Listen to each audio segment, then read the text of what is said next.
అందరికీ నమస్కారం.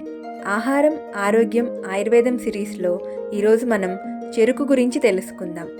దీన్ని ఆయుర్వేద శాస్త్రంలో ఇక్షు లేదా ఇక్షురక అని పిలుస్తారు.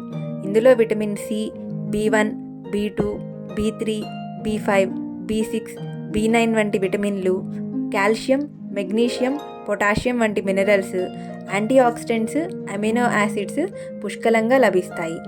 ఇది శరీరానికి చలవ చేసి ఆకలి, దప్పికలను తగ్గిస్తుంది, రక్తాన్ని శుభ్రపరుస్తుంది.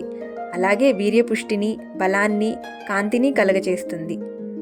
గర్భధారణ సమయంలో అవసరమైన ఫోలిక్ యాసిడ్ ఇందులో ఉండడం వల్ల కణాల పెరుగుదలకు, అభివృద్ధికి ఎంతగానో తోడ్పడుతుంది.